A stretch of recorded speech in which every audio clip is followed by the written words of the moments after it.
Hello and welcome to my lovely Librans. Welcome to Satara Tarot. I'm an intuitive tarot card reader and this reading is for you for 2021. I hope you resonate with it, and if you do, please press like and subscribe. So we might get straight into the reading. The cards I'm using for this reading is the Morgan Greer. And I'm going to be pulling a final card at the end of the reading by the Wisdom of the Oracle by Colette Baron Reid, just as a final message from Universe. So I like to, when I do my spreads for the year, I like to see what major arcanas are appearing, because the major arcanas have a very significant energy that they're bringing to your year. And you have 1, 2, 3, 4 beautiful major arcana. So I'm just going to point out the major arcana. So if you're not familiar with tarot, so in January you got the priestess, and the priestess is ruled by Venus, which you're ruled by as well, being a beautiful Libran. You've also got the emperor, which is in June. You have the moon, which is ruled by Pisces, which is in March. And you also have the high priestess, which is in June, July, August. So these 4 cards here are absolutely stunning. Your reading is really gorgeous. So your 2021 is looking amazing. And what the energy that's coming out for me is a real sense of balance, and also intuition, and also balancing that masculine and feminine energy within yourself, within your situation, and within your relationships.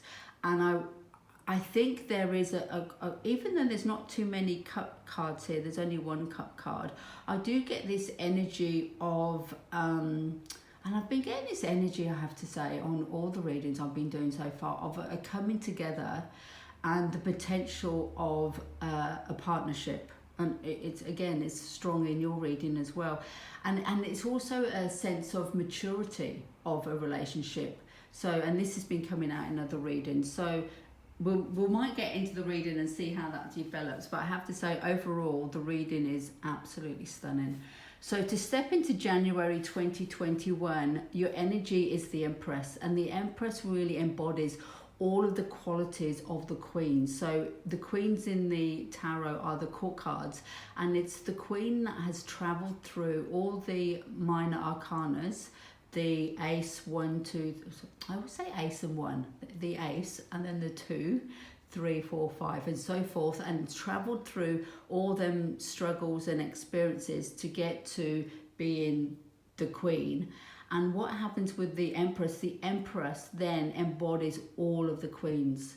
So when you've got the Queen of Cups, which is representing being in your own element, without able to express and contain your emotional world. And then you've got the Queen of Wands, which you've actually end the year with the Queen of Wands down here. And the Queen of Wands is about being in control of her passion, her drive, and being the queen of that. And then you've got the Queen of Swords, which is about clarity, thought, and using your logic and reason to make decisions. So what the Empress does, she embodies all of them queens, and she becomes the Empress. And really, who doesn't want to be an Empress? I mean, it's such a beautiful card. So that's how you start. You're starting the year with a wow. You're kind of stepping into your own and holding it. And it's also, because it's ruled by Venus, so that's also connected to the arts. So if you are working in the arts, you're really holding your own in January. So it's a very beautiful, creative, fertile month for you. Wonderful. And then we step into February, which is the 10 of Pentacles. And with the 10s they're the minor arcanas in their tarot. And the 10s are often about completion or, fulfillment. So with the 10 of Pentacles, they are connected to the earth signs of the zodiac. And it's really about being financially stable. Often it's about inheritance, family money, but it's kind of like that old money that's built up over time, and it's very stable and gives you stability. For this reading, I really get this sense with this card that there's a need to retreat. in February, a need to sort of go, not necessarily within yourself internally, but sort of just retreat and go within your home. And because there is a real sort of sense of a couple theme playing out in your reading. And so I think coming together with your partner, whoever your partner may be. I mean, your partner could be your dog. You know, so if you're a single person, you know, somebody who's significant to you that you just really enjoy spending time with, and you want to step away from the world to be with. So your partner, whoever that significant person is for you. So that's in February. Then we go into March, and that's the Moon card. And again, that's another major arcana card. And the Moon card is really about that feminine energy. So, you know, when I said earlier, there's a real sense of feminine and masculine energy, and really being able to, in 2021, gain that balance between the two energies. And with the moon, it is about that mysterious feminine energy. And also sometimes it's like the unknown and not knowing, and being okay with not knowing. So, you know, when you have that moonlight, it doesn't give you all the information like the sunlight does. The sun gives you clarity. You can see very clearly what's in front of you. But the moon is a little bit more mysterious. So in March, there's that sort of energy around you that's kind of a little bit mysterious. It is that feminine, intuitive energy. And sometimes when this card appears, it can be about delusion, but again, I don't feel that's in this reading at all.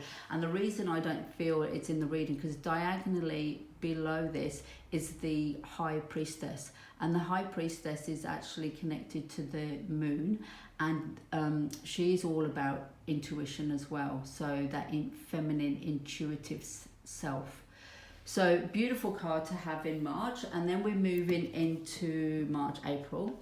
And this has come up a couple of times for other readings and in the same spot. And I do think in April, there is going to be an offer coming in. And this is, as I said, it has happened in a few other readings. So that's quite interesting. If in the collective, I wonder if there's something happening in April, that there's something new coming in, a new kind of offering. But for you, there is a new kind of offering, and with the Pentacles, it is representing something solid, something tangible, something you can sort of hold on to. It is a slow-moving one, so it's not going to come in fast and furious, but there is an offering that's coming towards you. So April is, again, and the whole year, it's seriously, nearly every card you've got is such a wonderful card. So your 2021, I think you've really deserved it, because if your 2020 has been like everyone else's 2020, I think you really deserve it to step into this beautiful 2021. And it really is going to be a wonderful year for you. So April, there's an offering coming in. And then we're moving down to May. And May is the Ace of Swords. And the swords represents the air signs of the zodiac, which you are one of. So the Librans, Geminis, and Aquarius. And it's really about getting clarity. And as a good Libran and a Geminis and Aquarius, they are sort of, you know, using their thought and intellect to solve problems, and really thinking about gaining clarity. And this is actually an offering coming in from the universe. So where this is a page of Pentacles, sorry, I just knocked my tripod. When this is a page of Pentacles, this is coming in from something tangible. You know, this could be an offering from a co-worker. You could get a new client that starts off to be quite a young client, but could develop into somebody that stays with you for years if you've got your own business. Where this clarity is actually coming in from universe, and I think it's really connected to your ability to be in this energy of intuition in March, and also be in this energy of intuition in August. And it kind of, these three cards to me are connected. So the Ace of Swords gives you clarity. And when you get clarity, it allows you to sort of move on with that information and make decisions and move forward. So, and it is a beginning. So it's a beautiful offering coming in May. Then we're going into June, and you have the Emperor. So see how you started off the month as the Empress up here. there's the Emperor coming in here. So this could be your energy, the masculine energy. So the Emperor is the partner of the Empress, and the Empress is number 3, creation, and the Emperor is the number 4, which in the tarot is about stability. So the Emperor sort of gives the foundations, the structure to the Emperor. So it's that real yin and yang balance of a partnership. Or if it's within yourself, it's really gaining that sense of balance within yourself. However, I do really get a strong feeling there's some relationship. So if you're in a relationship, I think that relationship is going to really mature, and you're going to feel really balanced and in a space of feeling very secure in that relationship and very sort of mature. The relationship has matured, which is really nice when you're, not that I drink wine, but when you have something that's matured cheese, I love that. So it's got a depth to it. That's what I'm trying to say. Yeah, your relationship will gain a depth. So if you're in a relationship in 2021, it will gain depth and stability.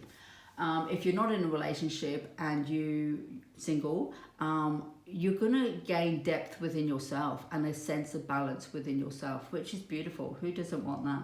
So gorgeous month again in June. Then we're moving into July, and that's the Knight of Cups. So that's your only cup card. So the cup cards represents the water signs, which are the also representing emotions, and the Knight of Cup is really taking action.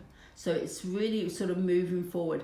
With the Knight of Cups, it's not particularly fast. So it's not like the Knight of Wands, which sort of goes gung-ho and steams ahead with his passion. It's really about moving forward with an emotional love offer. So that could be towards somebody, but it also could be taking your passion forward. So moving forward with a project in a passionate way. So that's your July. Then we go into August, and as I said, I really feel the August card is very well connected to the March card. So March, you've got the moon. So whatever's happening around you in March, I think it's also going to be playing out for you in August. And it really is a time about going within, being that quiet feminine self. And I'm talking about the energy, not the gender. So you could be male or female watching this reading, and but it's really about tapping into your intuitive self and listening to that internal voice that's going to give you the answers. And you've already started that process. So you started that in March, and that obviously was needed for whatever situations are around you, is to go with your intuitive self, tap into your intuitive self, and you actually gain clarity through that process in May. And then it's really going back in and on a deeper level in the August. So really being comfortable with that, sitting with your feminine self to hear your own inner wisdom, your own intuitive self. So again, another gorgeous card. And then we're going into September, and you have another Knight. So this is really moving forward. I have to say, in this deck, I find this Knight looks quite brutal. So the swords, and you've got the Ace of Swords above here. So you have a couple of swords in your reading. With the swords, they are connected to the air signs, and so it is about thought and about communication. So and it is with the Knights, it is about taking action, so moving forward. Just be careful when you do move forward, because he's see, it looks like he's got blood on his sword, and there's like it looked like an erupting volcano in the background. Don't go in too forcefully. So just being mindful of, you do need to move forward, you do need to have clear communication and express yourself. However, just being mindful of it not erupting.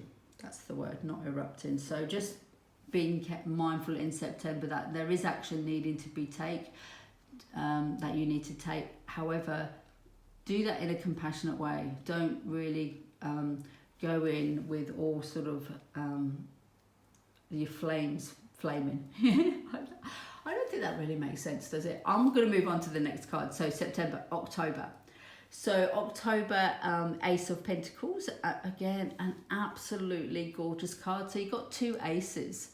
You've got 4 wonderful major arcanas, and you've got 2 of the aces, which is wonderful. So you've got clarity, and you've also got a lovely new offering. So in October, you've got another beautiful offering, and it's something tangible. And I have to say, I do think it's going to be connected to these last 3 cards. So when I spoke about there's a bit of a theme of a couple relationship happening for you lovely Librans in 2021, this is what's making me think this, as well as you having the Empress and the Emperor, into which are the couple card in your as major arcanas in your reading already. You're actually ending the year with October as a new offering, a new beginning. And if you have a love reading, you really want to have the Pentacles appear in your love reading, because they are tangible, they are solid, and they are stable.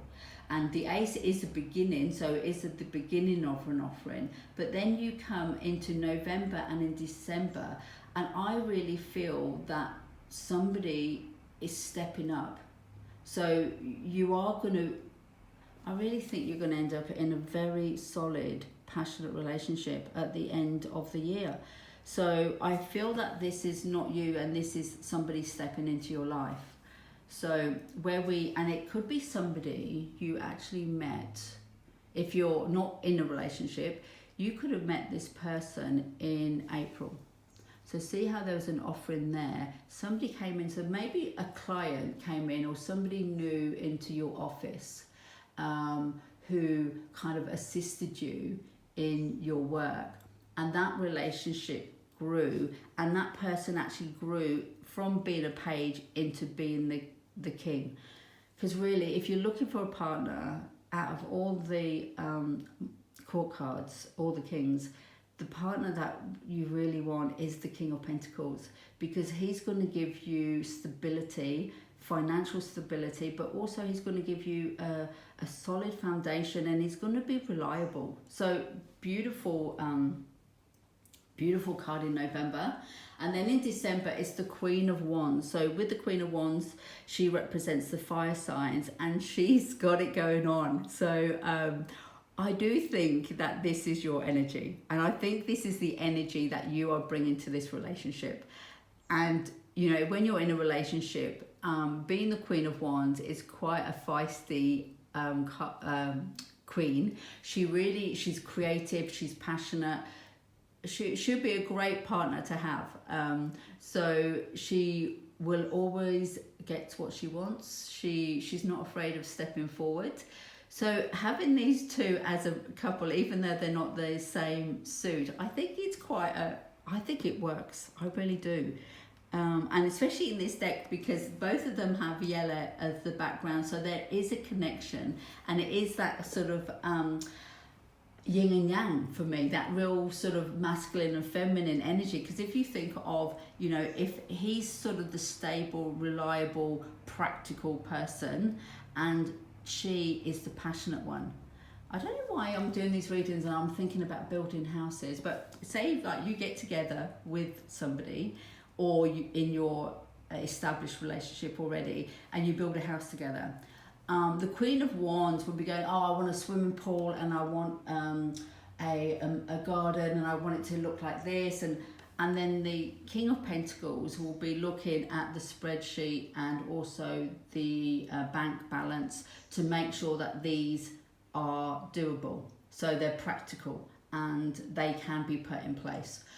So I think they're a great couple. So if this is a relationship coming in for you, or your current relationship really becoming mature, it's a beautiful 2021 for you lovely Librans. And if it's not a relationship, I think it's coming, you finding completion within yourself, finding that you are really balanced in your masculine self and your feminine self, and you've got it going on. You've stepped into the year with the Empress. I mean, how how more having it going on do you need? The Empress. So beautiful reading. I'm so excited for you, Libra. I did Virgo. They had an awesome reading too. So I'm very happy for you, lovely people. I hope you resonate with this. I really hope a lot of Librans do, because it'd be really nice that this reading is for you. I'm just going to pull the Wisdom of Oracle card just as a final little message from universe for you to take away and ponder on and fit it into your life, whatever it means to you, this Oracle card, and see what comes up. And just while I'm shuffling these cards, I'll just let you know that I am going to be uploading every month in 2021 monthly readings for all the zodiac signs. I would love you to join me, and I'll be taking a card from each of your months from this reading into each month of 2021. So please join me on Satara Tarot on YouTube, and it's been lovely spending time with you, my lovely Librans. And let's see what card you have. It's this one. What is it? Oh, you are definitely, oh my gosh, you are definitely gonna meet someone. And if it's not romantic, it's in a creative project. Oh, such a beautiful card. Sorry, let me show you the card. So this is a card, and it's co-create. Oh my gosh, it goes so well with your reading. Just coming together, and if that's not with another person, as I said, it's with yourself, which is beautiful. To feel complete and connected to all aspects of yourself, your feminine, masculine self. And there's the egg of creation. There's the owl of wisdom. Oh, look at that. That is such a beautiful card. I'm trying not to get a reflection on it. Let's see if I can move it so you can see the whole card. Okay, so that's your card for 2021. I really hope it resonates with you, my lovely Librans. And take care and all the best. And I'll see you in the January readings.